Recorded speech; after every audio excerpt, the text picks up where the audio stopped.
Hello and welcome to the This Works For Me Virtual Summit. I'm your host, Prempeh Watson. I am the Director of the Faculty Development Center at Murray State University. Are you interested in finding out how you could use open education resources and ePortfolio to optimize teaching and learning? Well, today's guest, Denise Malloy, will be sharing some practical strategies for you to do so. Denise, welcome. Thank you. I'm delighted to have you. Now, I'm going to open the floor to you for a moment for you to just tell us a little bit about yourself, who you are, where you're from, and what you do. Sure. I'm Denise Malloy, and I am Associate Professor of Sociology at Southwest Tennessee Community College. I am in Memphis, Tennessee, and I teach Introduction to Sociology and Social Problems. Sometimes I teach race, class, and gender, and sometimes I teach marriage and the family. All right. You did a good job of just summing up all of what you do so quickly. The title of your strategy is Open Education Resources and actually using open education resources and ePortfolio to optimize teaching and learning. For those of us who might not be familiar, could you explain to us what are open education resources and ePortfolio? Sure. We tend to call it OER for short, but OER stands for Open Education Resources, and as defined by William and Flora Hewitt Foundation, OERs are teaching, learning resources that reside in the public domain, and they've been released under intellectual property licenses that will permit people to use them for free, these resources for free. And you can repurpose these resources. So that's, in a nutshell, what OER is. Okay, and I guess you'll talk about ePortfolio later on as we dig deeper into this discussion. Unless you want me to talk about it right now. That's okay, either way will work. Okay.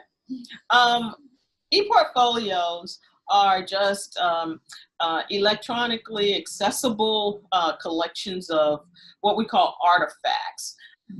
Artifacts are evidence-based work, such as documents that students create, such as like term papers, presentations. They could be PowerPoint presentations or video presentations. They serve the purpose of helping students to show their skill and their skill sets, their talents, how they reflect on assignments that they've completed. Their digital resumes. It's just a way for students to be able to present their professional selves and their academic selves.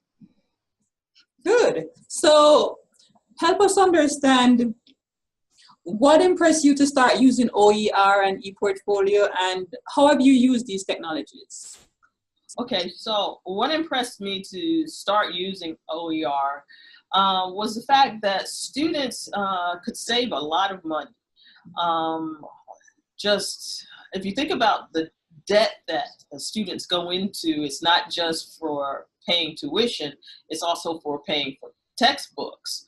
So I wanted my students to be able to be ready for classes on the first day of class, and at the same time not bear the burden of having to buy a textbook that's really expensive, or have to wait until their financial aid came in, or whenever they were paid, or whenever they could get their book delivered by some textbook supplier that they ordered from online.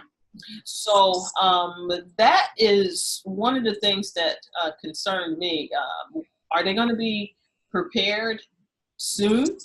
and how much of a burden is learning starting out to be for them.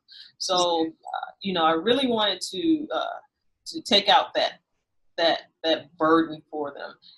The second thing that impressed me was that OER would allow for students not to feel like they're going to fall behind. It kind of leveled the playing field, so to speak. So equity and inclusion, it wouldn't be jeopardized. It becomes now people can feel like they have a fair shake at getting a good grade because they were prepared early enough. So good. So could you tell us a little bit about how you have used these technologies? Okay, so I use them in my classes in terms of asking students to do research. I show them how to find certain sources. In my classes, I deliver to them a link for an OER textbook. And then I show them how to use a resource, such as Merlot.org, to find other research-based material to help them in learning not just our textbook content, but for other content that they may be struggling with in other courses or interdisciplinary kind of studies, which we do cross sometimes, where in sociology we're going to talk about criminology, some we're going to talk a little bit about history. So they can go to those resources easily and quickly with OER materials and not have to pay for an extra book. Good. So I know that you, in terms of the ePortfolio, there are ways to access the ePortfolio through OER resources, such as Merlot. If you give me just a minute, I would really love to tell you how I learned about OER, because that kind of lays the groundwork for some of the other things I would like to tell you. OER has been around for decades. And so last November, in 2017, I went to Online Learning Consortium. It's one of those professional development conferences. Well, while there, I went to a pre-conference where Dr. Jerry Hanley, director of Merlot, and Assistant Vice Chancellor for Academic Technology Services at California State University System, and Dr. Mustafa Diak were speaking at this pre-conference, and they told us of affordable learning solutions, which are OERs.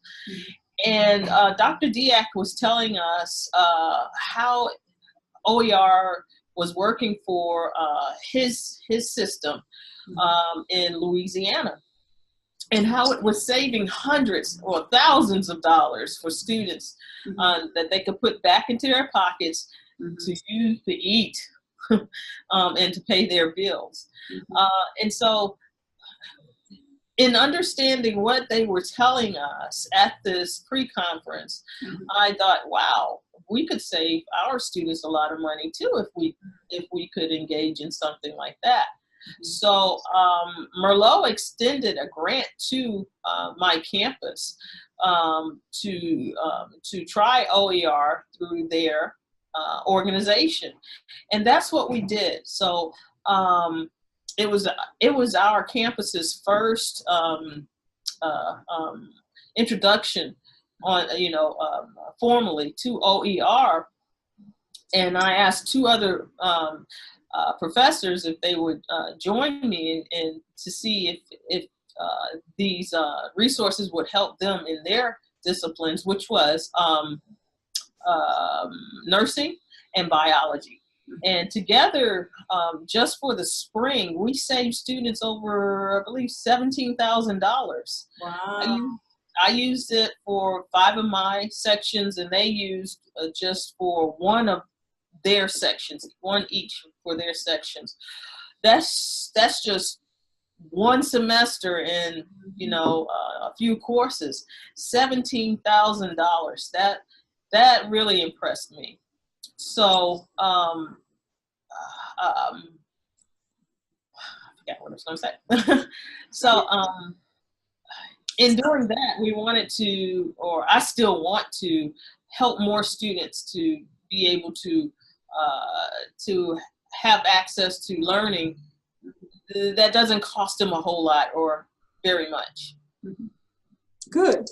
So in terms of choosing OER, what should we consider when we're deciding which OER to use?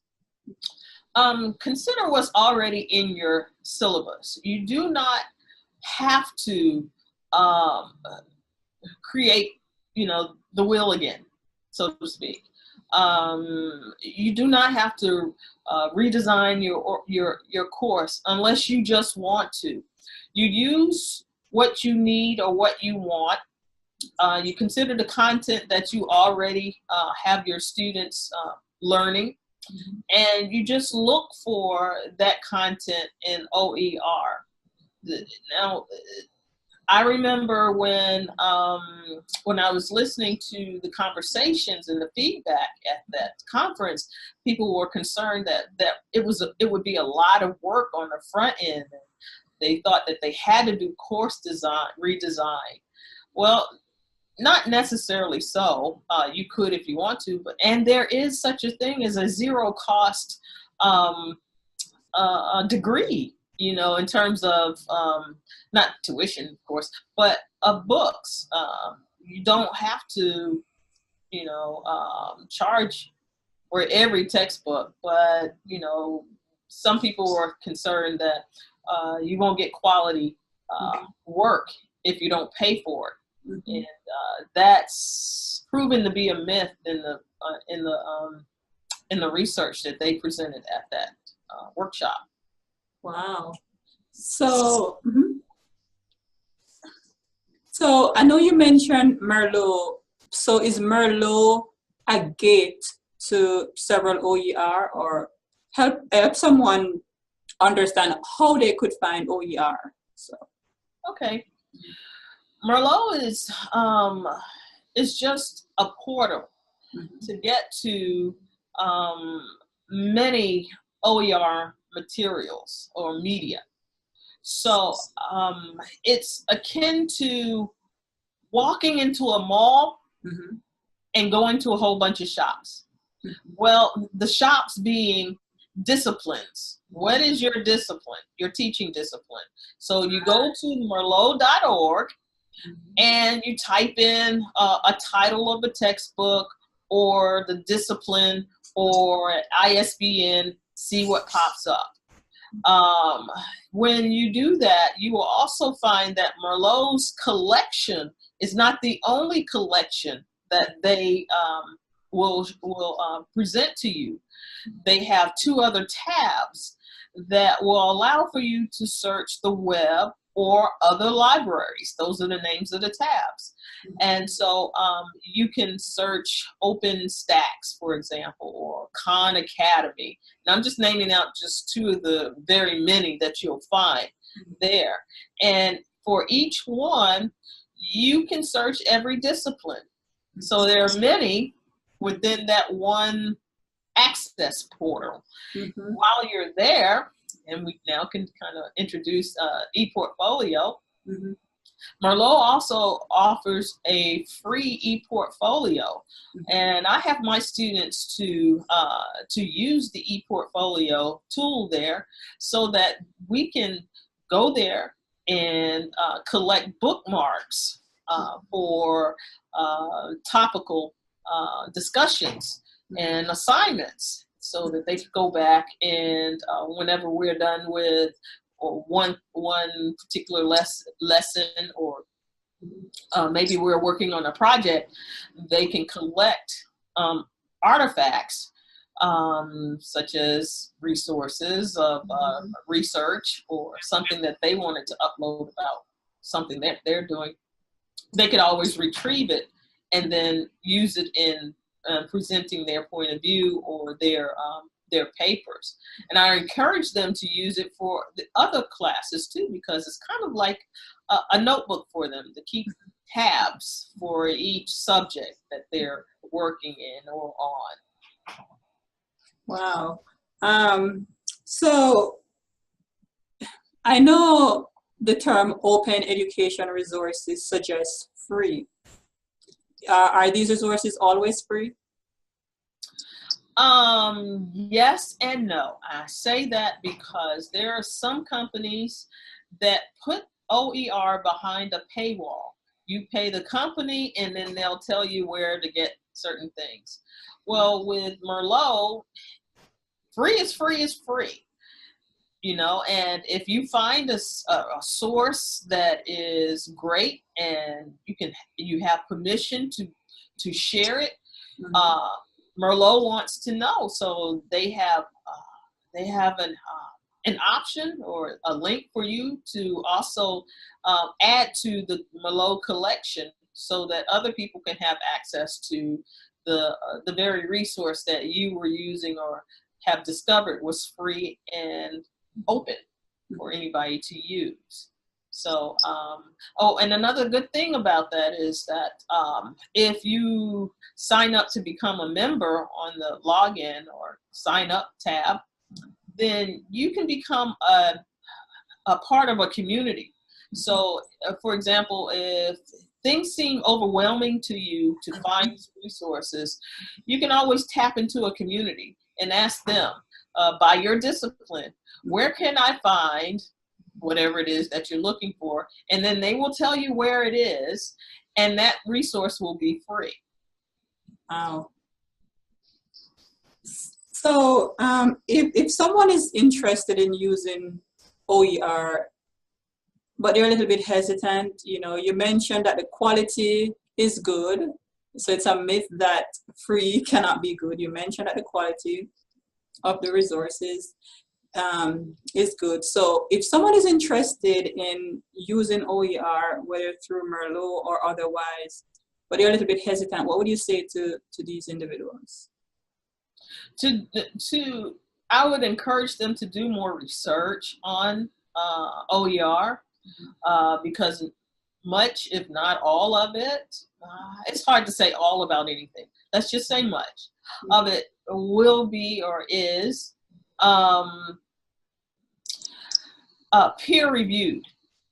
Peer meaning a professor somewhere reviewed it and said, this is okay.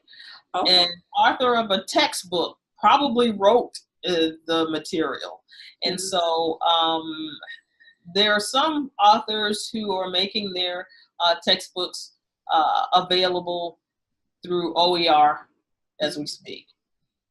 So, you know, even if they used to get it published through, say, Pearson or Cengage or whatever, if it's an older textbook and it's not been released in a while, that's game for being open education resource, unless the publisher says, no, you know, we won't give you the right to release your own work. But there are a lot of people who, and authors, who are allowing for their materials to be accessible. Yeah, and you have really given us a good idea of what could be found out there. So, and I know we could talk about this for a long while, but could you leave our viewers with any resources or things that they could look at to just learn more about how they could take advantage of these OERs? Sure. Of course, Merlot.org. And then there is one particular website that, just as Merlot, will lead you to a tremendous amount of information and research on and about OER, so that it will dispel some of those myths that keep trying to live. And that particular website is guides.baker.edu/OER. And for those of you who are watching, the resources that Denise is describing, I'll be linking to them, so you'll be able to see those. And can I add one more thing? Oh yes, definitely. It would be very advantageous to any campus to have OER events for students and faculty. You know, incentives like food will bring people together quickly, or, you know, some OER swag, something like a pen or a t-shirt or something like that. But I saw a picture of an OER cake. It was really funny. I'll send you that picture so you can see the OER cake. Wow. But it's something that brings people together and then gives them something to learn about, and helps them to understand that OER, it's I don't think it's a fad. It's here to stay. People are buying into it more and more. We're finally realizing that we need education to be accessible. We need equity in education. We need inclusion in education. And this is one way that we can get it. We need opportunities. This is one way that we can get it. Great. So thanks for sharing that. But you will be uploading at least a link to the resources that you mentioned. Yes. Again, I will share those resources, and anything else that she comes up with that she may have not mentioned in this episode today. So within the final minute or so of this conversation, could you leave our viewers with an encouragement or a challenge? I encourage you and challenge you to help your students save money. How much money can you save your students in a semester? Challenge yourself to see how much money you can save in a semester. How about we try and recycle education by releasing the burden of for students of textbook debt? Can we do that? Wow. And this challenge is not something that you have not done for yourself. So, wow, thank you very much for challenging our viewers in that way. And thank you so much for sharing all the strategies that you did share with us today. Thank you. And to our viewers, I thank you for joining us in this conversation today. I would encourage you to share this conversation with others. And we look forward to seeing you in the next episode of this virtual summit. See you soon.